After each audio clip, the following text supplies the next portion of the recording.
Dulu, memiliki rumah di usia 30 adalah hal biasa. Kini, itu dianggap prestasi luar biasa. Harga rumah di Indonesia naik rata-rata 5-7% per tahun. Di sisi lain, kenaikan upah minimum nyaris tak mampu mengejarnya. Bahkan menurut Bank Indonesia, 70% milenial belum mampu membeli rumah sendiri. Di kota besar, cicilan rumah bisa menghabiskan 50% penghasilan bulanan. Itu pun kalau tak punya utang lain. Generasi muda hidup dalam tekanan ekonomi yang berlapis. Gaji pas-pasan, biaya hidup makin tinggi, tuntutan gaya hidup, dan belum lagi beban sosial. Dituntut sukses di usia muda. Kita tumbuh dengan mimpi kerja keras lalu mapan.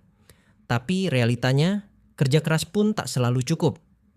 Di tengah gempuran media sosial yang penuh narasi kaya raya di usia muda, banyak yang merasa gagal. Hanya karena hidupnya berjalan wajar. Bukan miskin, tapi juga jauh dari sejahtera. Mereka bukan malas, mereka bukan kurang usaha. Mereka hanya hidup di zaman yang membuat pencapaian sederhana pun terasa seperti perjuangan. Dalam buku Can't Even: How Millennials Became the Burnout Generation, Anne Helen Petersen menjelaskan bagaimana anak muda kini tak hanya kelelahan fisik, tapi juga mental, karena standar hidup terus naik. Namun alat untuk mencapainya semakin sulit dijangkau. Kebebasan finansial bukan lagi soal kaya raya, tapi soal bisa hidup tanpa rasa takut tanggal tua. Dan makin kesini, mimpi itu terasa makin mahal. Bayangkan, kamu bangun pagi, buru-buru kerja, pulang malam, dan setiap akhir bulan, uang habis bahkan sebelum gajian berikutnya datang. Kamu tidak boros, kamu tidak malas, tapi kamu tetap merasa stuck. Kenyataan ini bukan cuma kamu yang rasakan.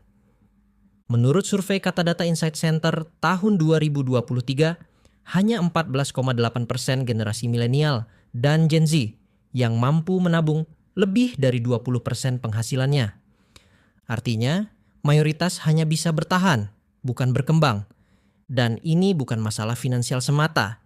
Ini adalah efek dari ekonomi sistemik yang timpang, ditambah tekanan gaya hidup dan tuntutan sosial media yang membentuk ekspektasi palsu. Fenomena bekerja keras, tapi tetap gagal mapan. Anne Helen Petersen menyebutnya productivity paradox. Semakin banyak yang kita kerjakan, semakin merasa tidak cukup. Kita tumbuh dalam budaya hustle, kerja keras, lembur, bangun subuh, tidur larut. Tapi tetap saja, impian sederhana seperti punya rumah sendiri, dana darurat, atau liburan tanpa rasa bersalah terasa seperti kemewahan. Ini bukan tentang kurang berusaha, tapi soal struktur ekonomi yang tidak berpihak. Bayangkan, biaya pendidikan naik tiap tahun, harga kebutuhan pokok melonjak, tabungan makin sulit dibentuk. Sementara harga rumah, kendaraan, bahkan biaya menikah, semuanya meroket.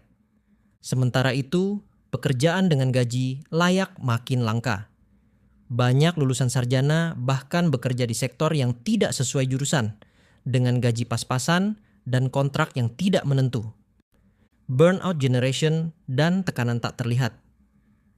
Dalam bukunya, Petersen menjelaskan bahwa kelelahan zaman ini bukan karena fisik saja, tapi karena tekanan tak kasat mata. Perasaan harus selalu produktif.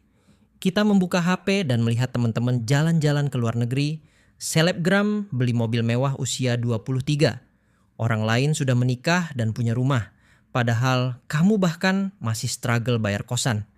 Itu bukan hanya menciptakan rasa iri, tapi rasa bersalah. Bersalah karena hidup kita terasa biasa saja. Realita lulusan sarjana, bingung mau kerja kemana, akhirnya serabutan dengan gaji yang jauh dari kata layak. Fenomena ini bukan hal baru. Bahkan dalam laporan BPS, sekitar 10 juta orang Indonesia bekerja di sektor informal, dan sebagian besar dari mereka adalah generasi muda. Itu bukan aib, itu adalah bentuk adaptasi dalam sistem yang tak memberi pilihan lain. Namun, tekanan sosial membuat kita menganggap pekerjaan yang tidak prestisius itu sebagai kegagalan. Media sosial, mesin pencetak ketidakpuasan. Media sosial jadi ajang pamer pencapaian, tapi yang sering luput disadari, orang jarang memamerkan kegagalan.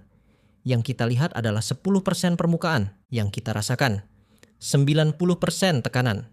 Peterson menyebut ini sebagai bentuk GSR, emotional labor, beban psikologis karena harus selalu terlihat baik-baik saja, bahkan saat hidup kita penuh tekanan. Kita dipaksa tampil produktif, bahagia, dan sukses. Padahal kenyataannya, banyak dari kita sedang kelelahan secara kolektif. Berdasarkan data statistik dari Bank Indonesia, 70% milenial Indonesia belum punya rumah. Sedangkan menurut WHO, tahun 2022, Gen Z mengalami peningkatan gangguan kecemasan tertinggi dibanding generasi lain. Dan 43% pekerja muda Indonesia mengaku stres karena tekanan ekonomi dan gaya hidup. Lalu harus apa? Peterson tidak menawarkan solusi instan, tapi ia menekankan satu hal. Kita perlu sadar bahwa sistem ini tidak adil dan bukan kesalahan pribadi. Dengan kesadaran itu, kita bisa 1. Membentuk komunitas suportif, bukan kompetisi siapa paling sukses, tapi saling menguatkan. 2. Memilih istirahat tanpa rasa bersalah karena kelelahan bukan tanda lemah. 3. Melawan narasi palsu media sosial dengan realita jujur. Keempat, menata ulang standar sukses, bukan rumah 2 lantai, tapi hidup tanpa utang dan bisa tidur nyenyak. Kebebasan finansial bukan soal punya miliaran rupiah, tapi soal bisa hidup tenang, tahu bahwa esok hari tidak mengancam, dan tidak harus pura-pura bahagia demi terlihat berhasil. Mimpi itu belum mati, tapi untuk mencapainya, mungkin kita perlu mendefinisikan ulang. Apa arti sukses yang sebenarnya? Kalau kamu merasa topik ini membuka cara pandang baru, jangan berhenti di sini.